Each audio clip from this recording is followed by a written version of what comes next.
Nous sommes dans une situation aujourd'hui,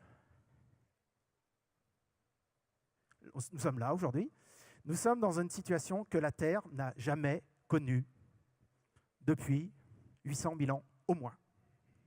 Depuis 800 000 ans, il se passe ça, naturellement. Ça, c'est les variations naturelles de la Terre. C'est des interactions hyper complexes entre la rotation dans l'espace, la photosynthèse sur la planète, les puits de carbone, comme on dit. Voilà, ça, c'est les variations naturelles. Je suis en train de parcourir 800 000 ans.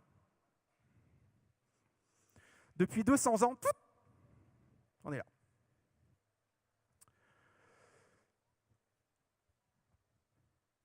Donc, si je fais le clown depuis 10 minutes, c'était pour que vous gardiez bien en tête les échelles de temps du phénomène. Sur 800 000 ans, il y a des variations qui sont très très lentes, qui sont liées à la rotation de la Terre dans l'espace, qui varient d'un tout petit peu. Là, depuis 150 ans, il se passe un truc. Pour moi, géologue, c'est instantané, quoi, 200 ans. Hein. Il y a des bonnes nouvelles là qui s'annoncent dans les mois qui viennent. Et dans la façon dont cette COP21 a été organisée.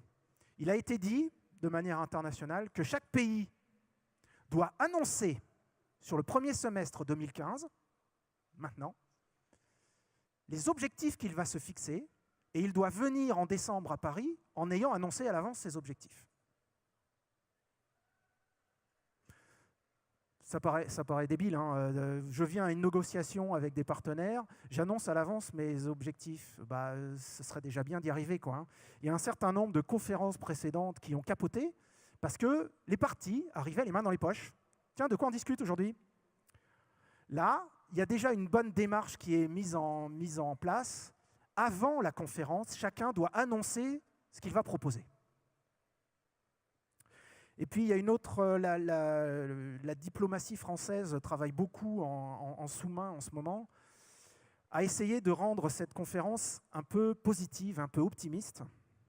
Il faut sortir de cette image qui bloque les négociations à chaque fois, que c'est catastrophique, on est dans une galère, et il faut qu'on essaye de tous ramer dans le même sens, sinon on ne va pas y arriver.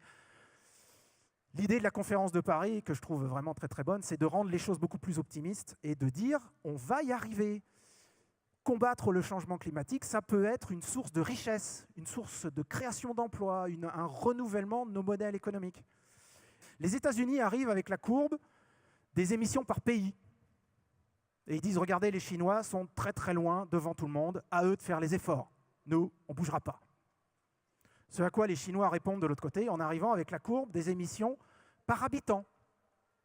Où là, c'est très, très, très, très loin les États-Unis qui sont en tête. Et les Chinois disent, non, c'est à vous de faire les efforts. Par habitant, c'est vous qui émettez beaucoup plus de CO2 que nous. Alors, voilà. Et puis la discussion est close, personne n'avance.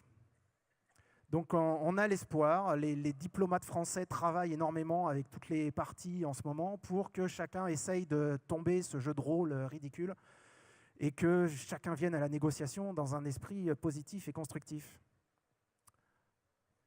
Et puis, dernière conclusion sur les actions qu'on peut avoir dans les établissements, je pense que si on veut que ça marche vraiment, il faut choisir des actions qui font sens. Par rapport aux projets pédagogiques des établissements et aux filières concernées. Quand vous êtes dans un CFA du bâtiment, vous faites le bilan carbone du bâtiment. Quand vous êtes formateur en mécanique auto, vous faites le bilan carbone des voitures. Forcément, ça prend plus de sens au sein de vos équipes. Et je dirais, on a parlé un peu de territoire ce matin dans les débats. Et quand on peut choisir des projets qui font sens au sein d'un territoire, c'est encore plus fort. Si je reprends l'exemple de Bertrand en Vendée, vous avez peut-être suivi cette actualité, surtout si vous êtes vendéen.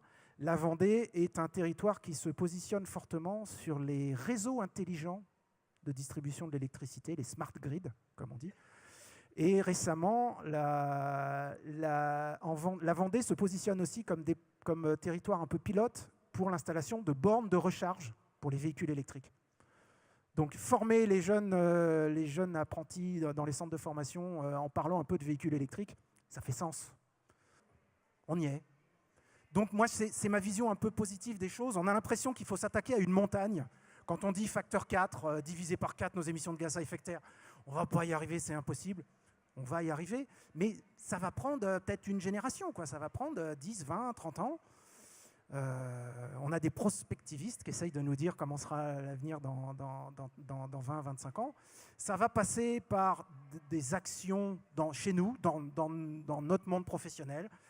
Ça peut passer par des lois aussi. Hein, c'est pour ça que je prends l'exemple de la loi E20 sur le tabagisme. Il faut les deux. Donc il faut des COP. Merci beaucoup. On va applaudir Pierre Vacher pour son intervention.